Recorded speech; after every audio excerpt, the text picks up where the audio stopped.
Nothing But the Words, episode number 66. Open your book with a hook. Welcome to Nothing But the Words, the podcast that gives you everything you need to know to write a phenomenal book. Now here's your host, your author coach, Candace L. Davis.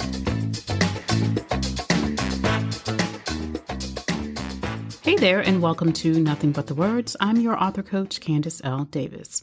I hope your week and your writing are going really, really well. As the world is cautiously opening back up and your girl is still wearing masks pretty much wherever she goes, I've had an amazing few weeks filled with finally seeing family and friends again, including a trip to New Orleans to spend time with my daughter and her family, seeing my sister and her kids for the first time in over 2 years, a girls' trip to Paisley Park in Minneapolis, and if you don't know what Paisley Park is, I'm not sure if we can be friends, and a week-long visit from my 2-year-old granddaughter, who was just basically walking perfection. So I am enjoying this reopening and hope that it lasts. Even though I'm still recovering from a difficult illness, which was not COVID-19, which is what everyone wonders when I say it, that has affected me since April, I'm still balancing life and family and work and writing. I hope that whatever is going on for you, you are able to do the same. Before we jump into today's topic, I want to correct and clarify something I shared on episode 65 when I talked about the various formats in which you can self-publish your book. I mentioned that one of the limitations of publishing in hardcover is that you can't publish on demand, but that's not completely true. You cannot publish on demand directly through Amazon.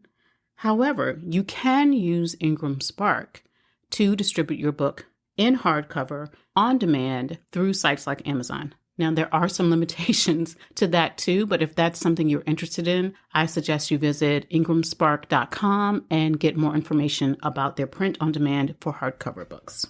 Okay, so let's dive into how to open your book with a hook.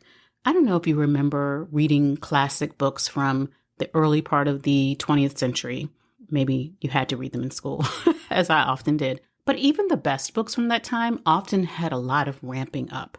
They opened with really long prefaces and introductions and prologues, and even the first chapter was often slow in getting to what the book was actually about. We can't really get away with writing that way anymore. These days, you as an author are competing with so many demands for your readers' attention. They have thousands of other ways to be entertained, enlightened, or educated right at their fingertips at any given time. So the beginning of your book matters. It needs to capture them. In addition, online booksellers like Amazon show shoppers the first several pages of your book, like that look inside option that you see on Amazon, so they can make a buying decision. With this sample online, or when they have the book in their hand, readers will often skip your introduction. So I'm not talking about that on this episode. Most readers, or many readers, I should say, are going straight to your opening pages, that chapter 1. The opening paragraph, and even the opening sentence of that first chapter. You have to catch your readers there and make them want to keep reading. That can sound like a big, intimidating task, but it's doable. You don't have to have fireworks necessarily in the beginning of that first chapter in order to hook your readers. So let's look at 4 proven ways you can hook your readers from the very beginning. And I'll let you in on a little hint. A lot of it is really about storytelling. Even if you're writing a how-to book or a personal or professional development book, or even a subject matter expert book. A lot of it will be about your ability to tell a good story, which is something all of us know how to do intuitively and can always get better at. But let's dive into the 4 ways to hook your readers. The first way to hook your reader is to tell an evocative story. Of course, the story has to be relevant to the content of the chapter, but an evocative story, something that evokes emotion in your reader, might be a life-changing moment or a climactic event, which many writers feel like they have to build up to before they share in their book, but you can often open your book with that kind of story. You can tell a story from your own life if you're telling personal stories in this book, but you don't have to. As an alternative, you could use one of your clients' stories with their permission, a friend's story with their permission, or you could use those stories making them completely anonymous so that you maintain that person's privacy 100%. You could also tell relevant stories from historical events, small or large.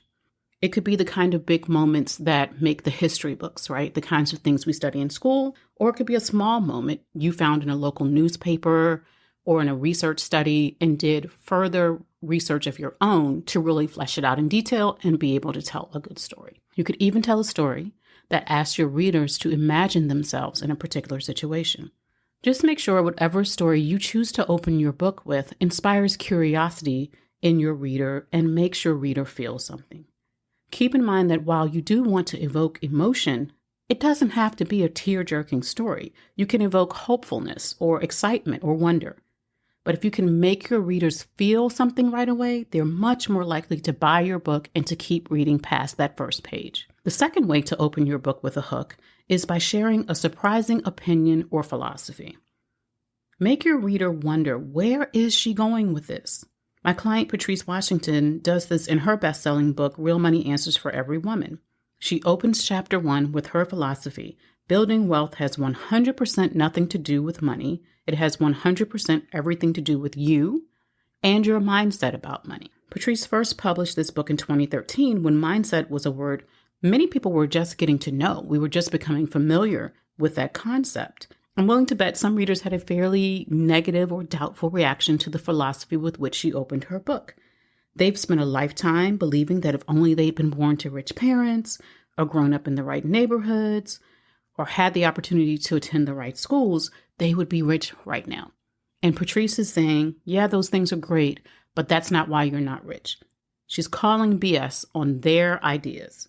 A smart reader will either want to prove her wrong, or they'll be hoping she will prove that she's right and that there's hope for them after all. But they'll keep reading to find out what she has to say. A third way to hook your reader right from the beginning is to open with a shocking statistic.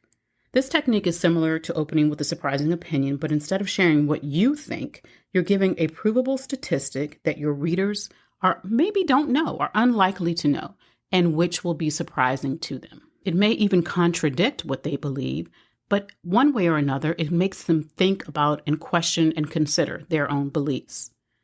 In her parenting book, Focused, Fearless, and Fighting, my coaching client, Nicole Petit, opens chapter 1 with an unnerving statistic about the lack of effectiveness of condoms in preventing unwanted pregnancy.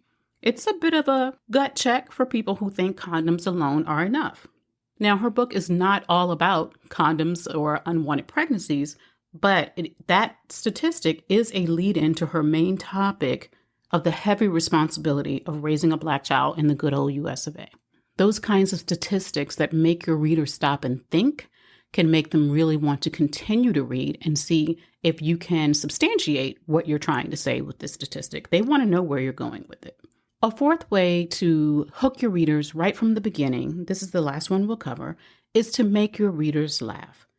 Now, writing humor is definitely not for everyone, but if your book is going to have a humorous tone, give it to them right out of the gate. Make your readers laugh out loud or just chuckle or smile to themselves, and they are likely to keep reading. We all like to laugh. We like to be entertained. Tina Fey does this really well in her book, Bossy Pants, and she doesn't use over-the-top humor or joke after joke. She just uses humorous storytelling. This only works, though, if you're going to have humor throughout the book. You don't want to set readers up to believe that this is going to be a humorous book and then switch it up and have a sad and depressing tone. And if you're covering a very serious topic, you'll want to use that humor lightly and wisely. It's really not something everyone can do very well, but if it's your gift, if humor is what you do well, opening with it can be a very effective way to hook your readers. Now, if you're just writing the first draft of your book, please don't get caught up in trying to write the perfect opening. Write the best opening you can if that's where you're starting. You might not even start there, but write the best opening you can and know that you will revise it probably several times before you publish that book. I often go back and rewrite the openings of a book after I've written much of or all of the content. So don't feel like you must get that right before you can move on to the next thing. That's a great way to procrastinate and never finish. Don't get caught in that cycle. So for now, you have 4 techniques you can use to hook your reader from the very beginning. You can tell an evocative story that immediately creates emotion. You can share a surprising philosophy or opinion that makes the reader question and wonder. You could give a shocking statistic, or if humorous writing is your gift, you can make them laugh. Give one of these techniques a try, and if it works for you, definitely let me know. You can DM me on Instagram, and I would love to hear how effective it was for you. That's all for this episode, my friends. For more writing tips and inspiration, follow me on Instagram at Candace L. Davis. Thanks for listening to Nothing But the Words. I'm your author coach, Candace L. Davis, and I'll see you next time.